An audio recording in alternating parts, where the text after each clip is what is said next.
সুপ্রিয় দর্শক, আসসালামু আলাইকুম। আজকে আপনাদের দেখাবো রাস্তার পাশ দিয়ে আমি কি কামাই করে করে থুছি, অর্থাৎ ফুলের গাছ লাগায়া থুছি, সেইগুলো দেখানোর চেষ্টা করব। দেখেন, সৌন্দর্য বৃদ্ধির জন্য ফুলের গাছ লাগা দিয়েছিলাম, গাদা গাদিও ছেড়ে, বুড়া মানুষও ছেড়ে। এক চাচি আম্মাও কয় আমার একটা ফুলের দরকার। রাস্তার পাশ দিয়ে দুপাশ দিয়ে সুন্দর করে ফুলের গাছ লাগিয়ে দিছি। তো সেই গাছগুলো মানুষ ফুল তুলে নিয়ে যায়, ডালপালা ভেঙে যায়। তো আপনারা দেখতে পাচ্ছেন যে প্রতিদিন আমি এত পরিচর্যা করতে হয়, এই দড়ি দিয়ে বেঁধে দিতে হয়, তারপরে আপনার গাছগুলো হেলে থাকে, সেগুলো পানি দিতে হয়, প্রচুর কষ্ট করি। কিন্তু আসলে মানুষজন ভালো না, রাস্তার মানে টেনে ছিঁড়ে ফেলে রেখে চলে যায়।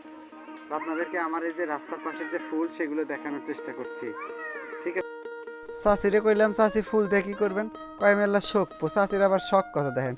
তো মুরব্বী মানুষ চাইলেও সাথে সাথে দিয়ে দিলাম। দেখেন, আজকে আবার সোমবার, হাটের দিন, মানুষ আবার গাছ টাছ কিনে নিয়ে আসতেছে।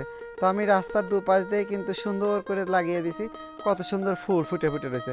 আচ্ছা, ফুল দেখতেই তো ভালো দেখা যায়, ছেড়ার কি দরকার? তাও আবার ছিঁড়ে লাই। গাছ কত দিয়ে কিনলেন চাচা? 200 টাকা। 200 টাকা। জি। তো আমাদের সাহেব কাকা এই যে বৃক্ষরোপণ শুরু করে দিতে, 200 টাকা দিয়ে। এটা কি জাতের নারকেল গাছ? হাইব্রিড। হাইব্রিড। কত মাস পরে ধরবি? তা তো কইছি ও যে 5 বছরের মধ্যে ধরবি। 5 বছরের মধ্যে এই ধরবি না? ধরবি। তো দর্শক, আমার চাচা এই যে মুরব্বী মানুষ, তাও কিন্তু গাছ লাগাচ্ছে। গাছ লাগানো যে কত সবের কাজ। গাছ লাগান, পরিবেশ বাঁচান, এবং এগুলো কিন্তু ফলও দিবে। তো আপনারা যে যেখান থেকে দেখছেন, অবশ্যই গাছ লাগাবেন বেশি বেশি। ধন্যবাদ চাচা, লাগান। ঠিক আছে, আচ্ছা, আচ্ছা। ঠিক ভালো আছে, থাকো। ভালো থাকেন। সুন্দর থাকো।